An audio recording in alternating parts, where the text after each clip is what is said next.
Let me fix the lighting. Multiverse. The multiverse is a hypothetical group of multiple universes. Together, these universes comprise everything that exists. The entirety of space, time, matter, energy, and information. And the physical laws and constants that describe them.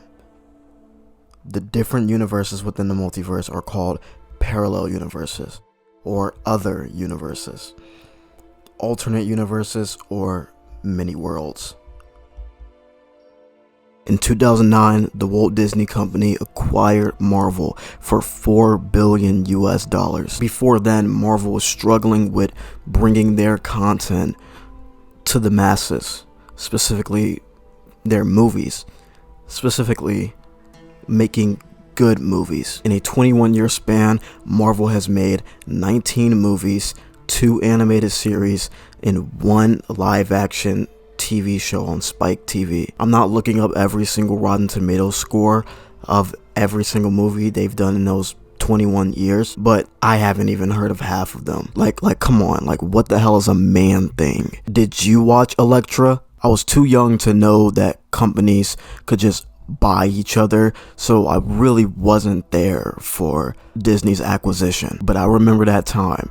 I was watching Phineas and Ferb, and fucking Spider-Man shows up. Wait, that moment was nothing less than spectacular. It was amazing. All of the Avengers were there. It was also a really good episode. I literally remember watching this as a child and saying verbatim, this is never going to happen again. This is a once in a lifetime experience. They can't do this again. They wouldn't do this again.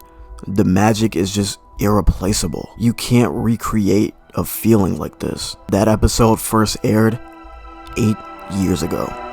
What a dumbass I was. Space Jam 2, Spider-Man No Way Home, and Wreck-It Ralph 2, Ralph Breaks the Internet, were probably the biggest examples, or offenders, I should say, of this new multiverse trend. This just feels like the hot new thing huge corporations like Disney and Warner Brothers can do, and only them, because they own everything. If their main focus and draw of these movies is the multiverse, then it doesn't work. The main focus can't just be a novelty. Look at the Tom and Jerry remake. That movie didn't work because it was just full of callbacks to the original. Hey, remember when this happened in episode 345 in 1946? Hey, remember when Tom dealt with this conundrum in episode 1347 in 1971? Now, I don't know if that really happened in the movie because I didn't watch it, but it would be crazy if it did, right? It would suck. And that's what I fear upcoming movies are going to rely on to get butts in seats and losers off their feet. I felt like the minority in my thinking, but I just had a conversation with my friend, and I was gracefully humbled. He told me that he likes the multiverse. He told me that if it's done bad, it's not at fault of the concept of multiple universes, but just because it wasn't a good movie. The writing was bad, no fleshed out characters, etc. He almost changed my mind until we got to talking about all the upcoming Marvel movies. Morbius is getting a movie. Moon Knight is getting a movie. She-Hulk is going to be a Disney Plus show, I think. The new Captain America is Falcon now. The new Guardians movie is coming out soon. Venom might be coming to the MCU because of that end credit scene after Venom 2. Miss Marvel, Secret Invasion, Armor Wars. They kept talking about Galactus being the next big villain after Endgame. Maybe that was rumors, but I keep hearing Kang the Conqueror's name out of nowhere now, so I don't know. Like, did you guys even know that the Eternals came out? I did, but I forgot about that fucking Hawkeye show. I didn't even watch Shang-Chi because I was too busy trying to catch up on WandaVision to understand what's going on in the upcoming Doctor Strange 2 movie. Like, did you know that Black Widow got her solo movie? It's honestly crazy that all of this is still just one property. Did you know that Disney had 50% of the highest grossing movies of the year 2021? The past 8 out of 10 highest grossing films of the last 10 years are owned by Disney. I don't want to have to go watch Daredevil to understand what's going on in Spider-Man.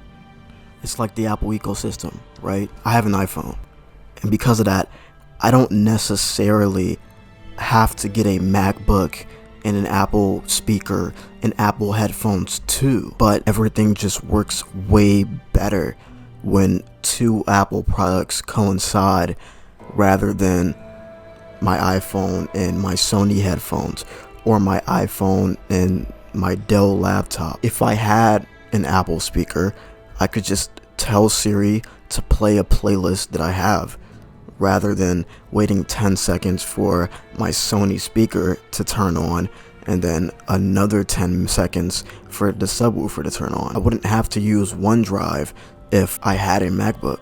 It's just easier, but the downside is when you're in it, it's hard to get out. Everything I do is on my phone, and if I just change phone brands, it's harder, way harder to get all my stuff to transfer over, and a higher chance that I will just lose things along the way. But when I get a new iPhone, I just sign in with iCloud and boom, all my stuff is there. It's just easy, so I just stay in it. And I think that's the problem with this Marvel ecosystem. It's easy to watch this triumphant movie where the white guy saves the day with a one-liner every 5 minutes, a quirky side character, and a simple mustache twirling villain who wants to blow up the earth just because it sucks. They're good movies with established characters that people will pay money to see just because they're comfortable in the Marvel ecosystem.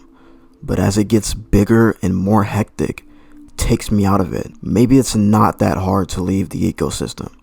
I'm not in the Apple ecosystem. My Dell laptop and iPhone works together just fine. I don't have iCloud built in, but I can go on the iCloud website. It's not hard to leave, but it's just way easier to be lazy and stay comfortable in that ecosystem. And if you do leave, you're definitely not going back in because it's just too much now. And that's what's happening with the Multiverse Trend. I fell out of it. Now there's too much going on for me to get back in. I didn't watch Doctor Strange, okay?